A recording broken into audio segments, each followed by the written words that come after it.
Guys, welcome back to my YouTube channel. So ಇವತ್ತು ಒಂದು travel vlog ಮಾಡೋಣ ಅಂತ ಡಿಸೈಡ್ ಮಾಡಿದ್ದೀನಿ. ಸೊ ಹೆಂಗ್ ಬರುತ್ತೋ ಏನೋ ಗೊತ್ತಿಲ್ಲ, ಇದು ನನ್ನ ಫಸ್ಟ್ ಸೆಲ್ಫ್ ವ್ಲಾಗ್. ಸೊ ನೋಡೋಣ ಇವತ್ತು ಎಲ್ಲಿ ಹೋಗ್ತಿದೀವಿ, ಇವತ್ತು ಡೇ ಹೇಗೆ ಹೋಗುತ್ತೆ ಅದೆಲ್ಲ ನಿಮ್ಮ ಹತ್ರ ಶೇರ್ ಮಾಡ್ತೀನಿ. ಓಕೆ, ಇವಾಗ ಓಡ್ತಿ.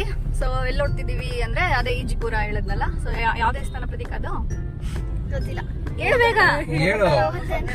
ಆಕ್ಚುಲಿ ಅವಳಿಗೆ ಅದು ಹೇಳಕ್ ಸ್ವಲ್ಪ ಗೊತ್ತಾ ಇಲ್ಲ, ಅದಕ್ಕೆ ಅವಳಿಗೆ ಗೊತ್ತಿಲ್ಲ. ಕೋದಂಡ ರಾಮ ಸ್ವಾಮಿ ದೇವಸ್ಥಾನ.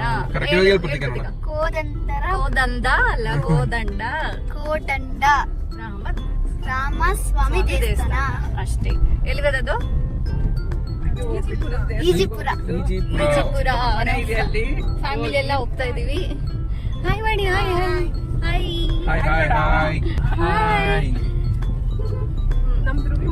ಸೊ ಇವಾಗ ಏನ್ ನಿನ್ ಹೆಸರು ಹೇಳು, ನೀನ್ ಏನ್ ಅಷ್ಟು ಓದ್ತಾ ಇದೆಯಲ್ಲ ಹೇಳು ಅವ್ರಿಗೆ. ನನ್ನ ಹೆಸರು ಪ್ರತೀಕಾ, ನಾನು 6th ಬಿ ಸೆಕ್ಷನ್. ನಾಳೆ ಎಕ್ಸಾಮ್ ಇದೆ, ಎಕ್ಸಾಮ್ ಇಟ್ಕೊಂಡು ಇವತ್ತು ಟ್ರಾವೆಲ್ ಮಾಡ್ತಾ ಇದ್ದಾಳೆ.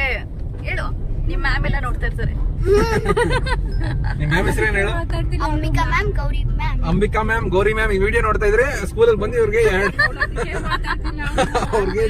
ಇದ್ ಮಾಡ್ಬೇಕು, ನೀವು ಪನಿಷ್ಮೆಂಟ್ ಕೊಡಿ ಅವ್ರಿಗೆ. ನನ್ ಮೇಲೆ ನಿನ್ಗೆ ಯಾಕೆ ಇಷ್ಟು ದ್ವೇಷ? ನಾನು ಏನ್ ತಪ್ಪು ಮಾಡಿದೀನಿ? ನಾನೇನಯ್ಯ ತಪ್ಪು ಮಾಡ್ದೆ? ನಾನು ಎಲ್ಲಿ ತಪ್ಪು ಮಾಡ್ದೆ? ಅದಕ್ಕೆ ಮಾತಾಡ್ತಾ ಇಲ್ವಾ ನೀನು? ನಿಮ್ ಮ್ಯಾಮ್ ಚಾನಲ್ ನೇಮ್ ಗೊತ್ತಾ ಯಾವ್ದು ಅಂತ? ನಿಮ್ ಮ್ಯಾಮ್ ನಾನು ಕಳಿಸ್ತೀನಿ ವಾಟ್ಸಪ್ ನಂಬರ್ ಗೊತ್ತಾ ನಿನಗೆ? ಗೊತ್ತು, ನಿಮ್ ಮಮ್ಮಿ ಹತ್ರ ತಗೋತೀನಿ ನಾನು. ನಮ್ಮ ಮಮ್ಮಿ ಹತ್ರನೇ ಇಲ್ಲ, ನಾನ್ ಸ್ಕೂಲ್ ಹತ್ರ ಬಂದು ತಗೋತೀನಿ.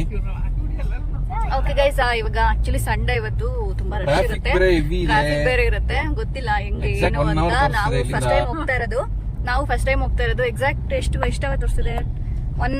ಮನೆ ಹತ್ರ ಬಿಟ್ಟ 1 hour 24 minutes ತೋರಿಸಿದೆ. ನಿಯರ್ಲಿ 30 minutes ಆಗುತ್ತೆ. ಸೊ ಗೊತ್ತಿಲ್ಲ ಹೆಂಗಿರುತ್ತೆ ಏನು ಅಂತ ನೋಡ್ಬೇಕು. ಅಂಡ್ ಅಲ್ಲಿ ನಾವು ಕೇಳಿರ್ಪಟ್ಟಂಗೆ ಪಾರ್ಕಿಂಗ್ ಸ್ವಲ್ಪ ಪ್ರಾಬ್ಲಮ್ ಇದೆ ಅಂತ ಹೇಳ್ತಾ ಇದ್ರು. ಅದಕ್ಕೆ ಕಾರಣ ತಿರ್ಗಾ ಮನೆ ಹತ್ರ ಹೋಗೋಣ ಅಂತ ಪ್ಲಾನ್ ಮಾಡಿದೀವಿ. ಸೂಪರ್, ಹಂಗೆ ಮಾಡು. ಆಕ್ಚುಲಿ ನೀವು ಬರ್ಬೇಕು ಅಂತ ರಿಕ್ವೆಸ್ಟ್ ಮಾಡ್ಕೊಂಡಲ್ಲ, ಅದಕ್ಕೆ ನಿಮ್ನ ಕರ್ಕೊಂಡ್ ಬರ್ತಾರೆ. ಹೋಗೋಣ ಅಂತ ಪ್ಲಾನ್ ಮಾಡಿದ್ ಬೆಳಗ್ಗೆ ಇವತ್ತು. ಆದ್ರೆ ನೀನು ನಾನು ಬರ್ತೀನಿ ಅಂತ ಹೇಳಿ ಇವಾಗ ನೀನು ಬರ್ತಿದ್ಯಾ? ಇಲ್ಲ. ಓಕೆ, ಅಲ್ಲಿ ರೀಚ್ ಆದ್ಮೇಲೆ ವಿಡಿಯೋ ಕಂಟಿನ್ಯೂ ಮಾಡ್ತೀನಿ. ಬಾಯ್.